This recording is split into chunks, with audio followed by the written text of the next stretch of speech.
Welcome to RM biology. আরো একটি নতুন ভিডিওতে তোমাদের স্বাগত।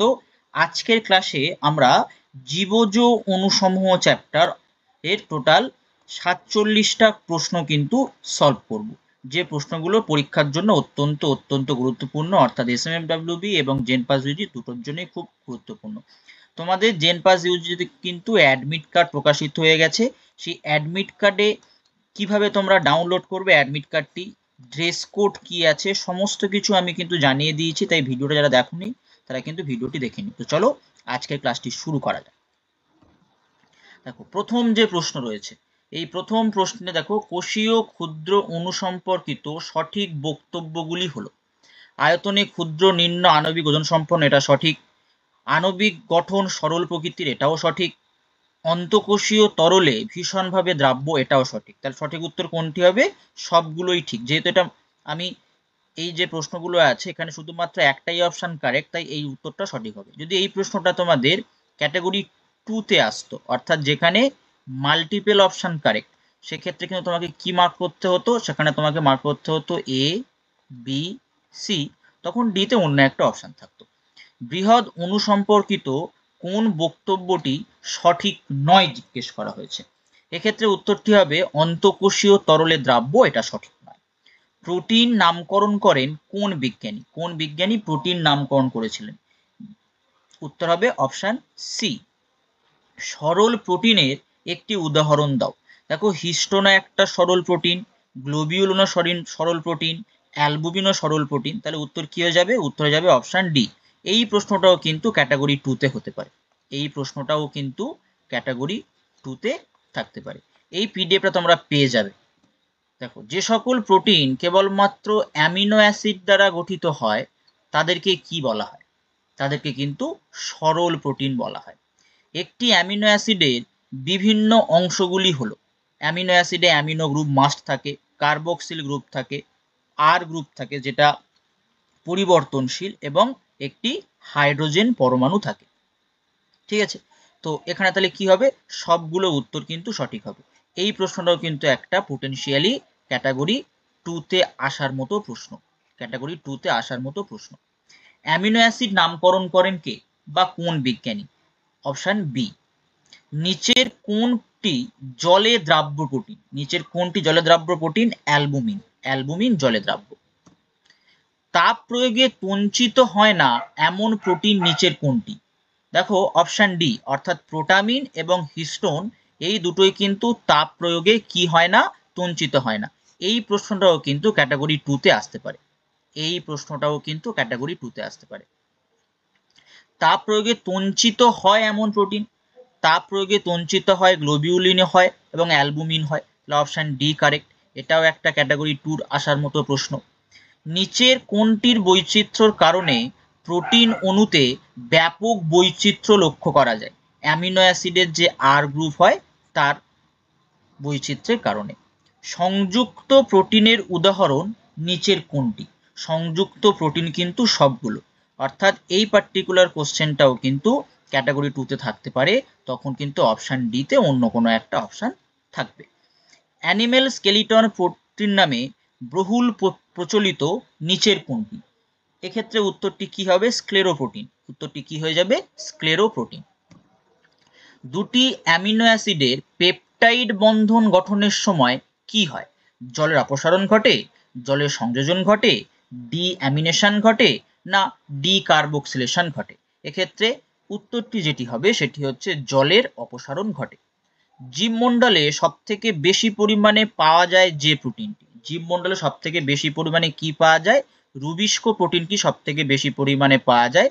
খুব গুরুত্বপূর্ণ প্রশ্ন কিন্তু এটা, এসএমএফডব্লিউবি জেনপাস ইউডি দুটোর ক্ষেত্রেই। মানবদেহের সংকোচনশীল প্রোটিনের উদাহরণ হলো, মানবদেহের সংকোচনশীল প্রোটিনের উদাহরণ কিন্তু অ্যাক্টিনও হয়, মায়োসিনও হয়, অর্থাৎ অপশন বি এবং অপশন সি কারেক্ট, অর্থাৎ অপশন ডিটা উত্তর। এটা কিন্তু হবে অ্যান্সার। এই প্রশ্নটাও তোমরা কিন্তু ক্যাটাগরি 2-র জন্য পেতে পারো। ক্যাটাগরি 2-তে এরকম প্রশ্ন থাকতে পারে। নিচের কোনটি পরিবহন প্রোটিনের উদাহরণ নয়? নিচের কোনটি পরিবহন প্রোটিনের উদাহরণ নয়? এক্ষেত্রে উত্তরটি কি হয়ে যাবে? অ্যাক্টিন। নিচের কোনটি এনজাইমেটিক প্রোটিনের উদাহরণ? নিচের কোনটি enzymatic protein? Option A amylase.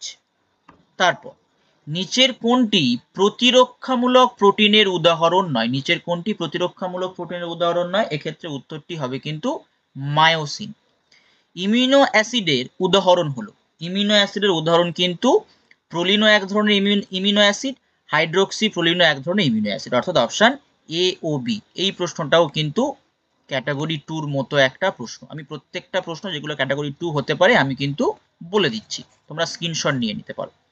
প্রোটিনের প্রাথমিক গঠনের কারণ কি? প্রোটিনের প্রাথমিক গঠনের কারণ কিন্তু পেপটাইড বন্ড।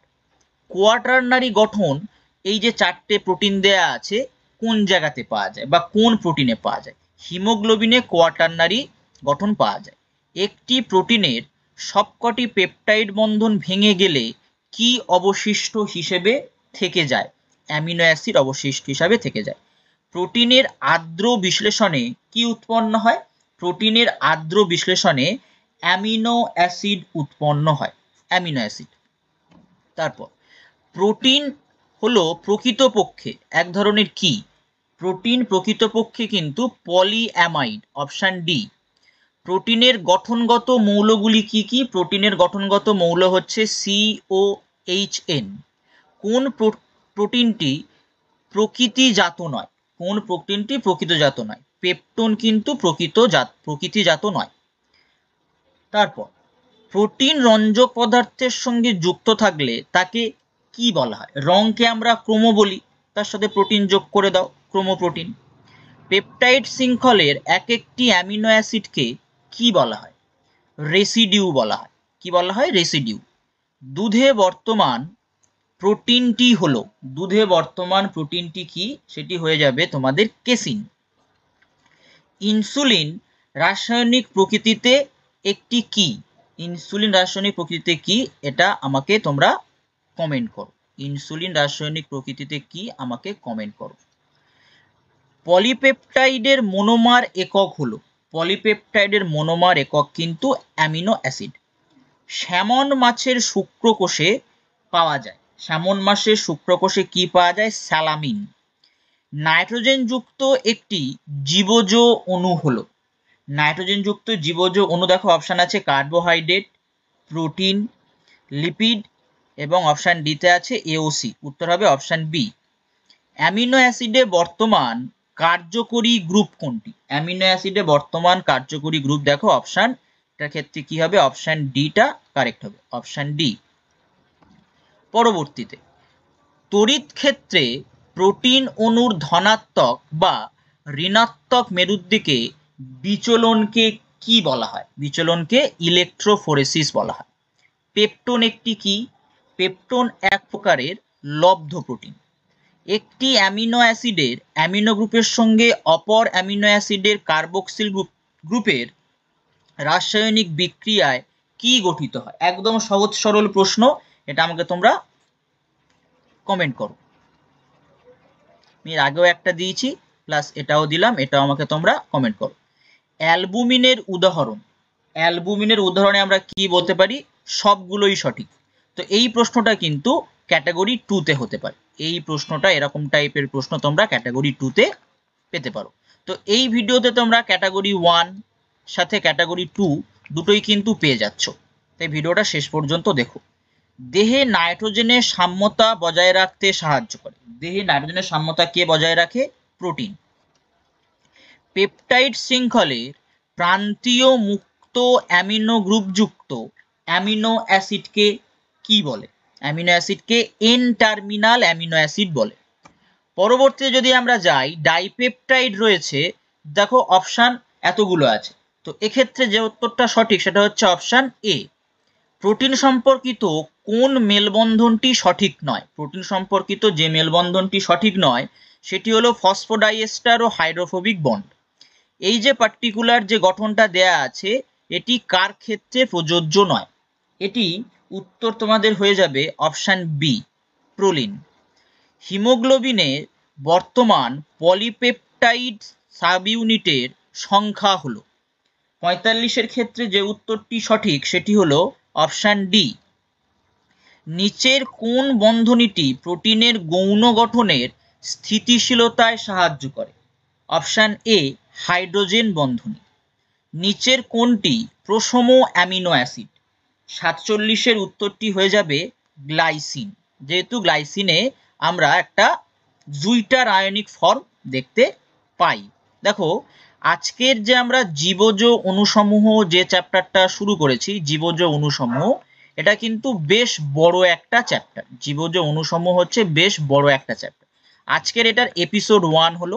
এখানে তোমরা বেসিক্যালি ম্যাক্সিমামটাই প্রোটিন সম্বন্ধে জানলে। পরবর্তী এপিসোডে আমরা কিন্তু বাকি পোর্শনগুলোও জানবো। তার জন্য চ্যানেলটি অবশ্যই করে সাবস্ক্রাইব করে দাও এবং বেল বাটনটি বাজিয়ে দাও, পরবর্তী ভিডিও আসলে সঙ্গে সঙ্গে যাতে তোমরা নোটিফিকেশনটি পেয়ে যাও। এই পিডিএফটা তোমরা পেয়ে যাবে যদি এটার ভিউ 150 হয়ে গেলে তোমরা কিন্তু এই পিডিএফটা সঙ্গে সঙ্গে পিন কমেন্টে পেয়ে যাবে। আজকের ভিডিওটি এই পর্যন্ত।